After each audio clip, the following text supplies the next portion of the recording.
ओम साईं राम। मेरे अंदर साईं और आपके अंदर साईं को भी प्रणाम। कैसे हैं आप सब लोग। अभी मैं 5-6 दिन शिरडी रहकर आई। सच में बाबा की नगरी में ऐसा नशा है ना जो आपको मदहोश कर देता है। आपका आने का दिल ही नहीं करता, आप सब कुछ भूल जाते हो। क्योंकि जो बाबा की नगरी है ना, बाबा का जो तप किया बाबा ने, जो बाबा की धुनी चल रही है, जो उसकी पवित्र वाइब्रेशन है ना, वो पूरी नगरी को पवित्र कर देती हैं। आपका मन शिरडी की भूमि पर पैर रखते ही बिल्कुल शांत हो जाता है। कितने हजारों की संख्या में लोग आए हुए थे। मैं कई लोगों से मिली, उनके अनुभव सुने। सच में बाबा सबकी जिंदगी में खुशियां लेकर आते हैं, सब किसी को भी खाली हाथ नहीं भेजते। कितने भक्त बाबा के दर पर आए और अपने मन की मुरादें पूरी कर गए। बाबा के 11 वचन हमें भरोसा दिलाते हैं कि चाहे मैं अब शरीर में नहीं हूँ, पर मेरी आत्मा जो है ना वो शिरडी में निवास करती है। मैं तुम्हारे दुख दर्द दूर करने के लिए हमेशा तैयार हूँ।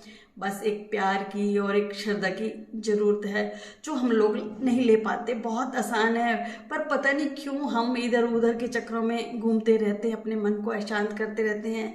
शांत भाव से, निस्वार्थ भाव से बाबा की शरण में जाओ। देखो फिर कैसे बाबा आपका हाथ पकड़ते हैं। बाबा लोगों के सपनों में भी आकर उन्हें अपनी शिरडी बुलाते हैं, उनके दुख दर्द दूर करने के लिए। ऐसे ही एक भक्त मुझे मिली बंगलोर की।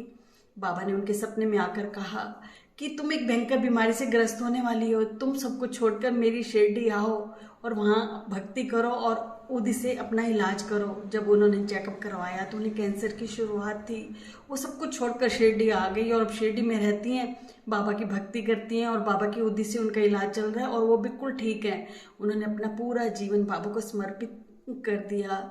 बाबा सबकी झोलियां खुशियों से भरते हैं। बस हमें विश्वास करके बाबा की शरण में जाना चाहिए। हम बहुत चिंता करते हैं, क्योंकि चिंता तभी करते हैं जब हमारा अपने गुरु पर विश्वास नहीं होता। हमारे गुरु तो कहते हैं कि तू चिंता मत कर, मैंने तेरा हाथ पकड़ रखा है, मैं तुझे मंजिल तक ले जाऊंगा। रास्ते में आएंगे पत्थर, कांटे और रास्ते भी पथरीले होंगे, पर मैं तेरा हाथ पकड़ कर चलूंगा और मैं तुझे वो रास्ता पार करवा दूंगा।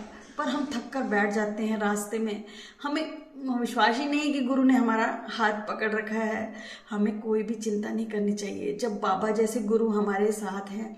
वो एक भजन है ना, क्यों फिक्र में पड़ा है, तेरा गुरु बहुत बड़ा है। सच में हमारे गुरु बहुत बड़े हैं। वो हमेशा हमारा हाथ थामे रखते हैं, हमसे बहुत प्यार करते हैं। आप शिरडी में देखो, बाबा भिक्षा मांगते, जड़ी बूटियां लेकर आते, लोगों का इलाज करते। बाबा भिक्षा भी क्यों मांगते थे, बाबा का तो कोई स्वाद ही नहीं था। जो भी भिक्षा मांग कर ले आते वो द्वारका माई की कुंडी में डाल देते। जानवर खा जाते, भूखे प्यासे कुत्ते, बिल्लियां और कोई जरूरतमंद भूखा होता वो लेकर जाते। बाबा अपने लिए कुछ भी नहीं लेते थे। जबकि बाबा जब भिक्षा मांगने आते थे ना, भिक्षा के बहाने हम लोगों के दुख दर्द दूर करते थे।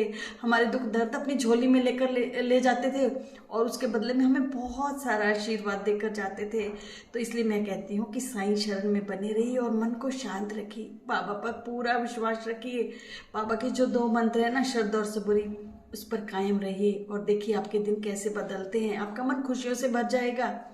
बस आज इतना ही। ओम साईं राम।